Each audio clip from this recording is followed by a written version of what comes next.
नमस्कार, मैं अंजना और आप देख रहे हैं अवध टीवी। आइए एक नजर डालते हैं आज की बड़ी खबर पर।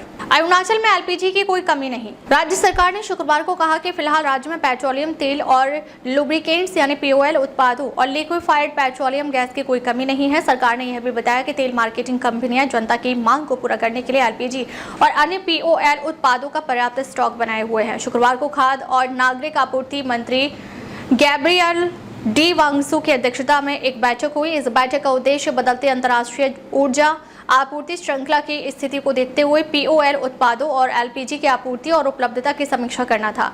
बैठक के दौरान राज्य स्तरीय समन्वयक ने बताया कि राज्य में एलपीजी और पीओएल उत्पादों की आपूर्ति सामान्य रूप से चल रही है और सभी जिलों में बिना किसी रुकावट के उपलब्धता सुनिश्चित करने के लिए वितरण की लगातार निगरानी की जा रही है। उपभोक्ताओं के बीच समान वितरण सुनिश्चित करने के लिए एक एहतियाती उपाय के तौर पर घरेलू एलपीजी सिलेंडर की बुकिंग के बीच कम से कम 25 दिनों का प्रतीक्षा समय यानी वेटिंग पीरियड निर्धारित किया गया है। एलपीजी की बुकिंग डिजिटल प्लेटफॉर्म के माध्यम से की जा रही है और डिलीवरी की पुष्टि डिलीवरी ऑथेंटिकेशन कोड यानी डीएसी प्रणाली के जरिए की जा रही है।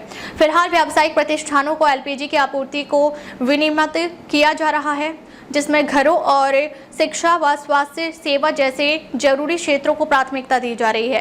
एलपीजी और पीओएल की आपूर्ति से जुड़ी किसी भी चिंता को दूर करने के लिए एक सार्वजनिक हेल्पलाइन भी स्थापित की जाएगी।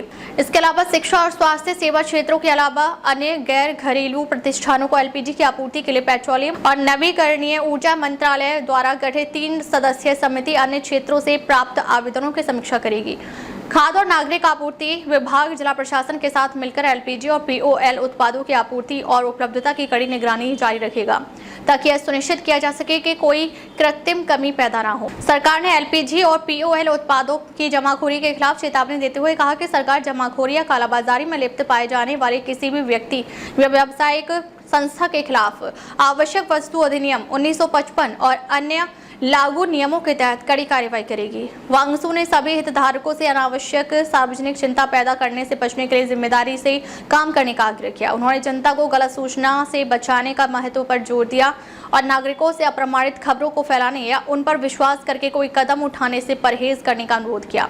मुख्य सचिव मनीष कुमार गुप्ता ने लोगों को एलपीजी की समझदारी से उपयोग करने के लिए प्रोत्साहित किया। उन्होंने कहा कि व्यवसायिक प्रतिष्ठान प्रदूषण नियंत्रण बोर्ड की अनुमति के अधीन मिट्टी का तेल या कोयला जैसे वैकल्पिक ईंधनों का उपयोग करने पर विचार कर सकते हैं। बैठक में खाद्य एवं नागरिक आपूर्ति सचिव बुल्लो मामू, खाद्य एवं नागरिक आपूर्ति निदेशक तायेक पाडो, तेल विपणन कंपनियों के अरुणाचल प्रदेश राज्य स्तरीय समन्वयक मिलो चाड़ा तथा विभिन्न जिलों के उपायुक्तों और जिला खाद्य एवं नागरिक आपूर्ति अधिकारियों ने भाग लिया।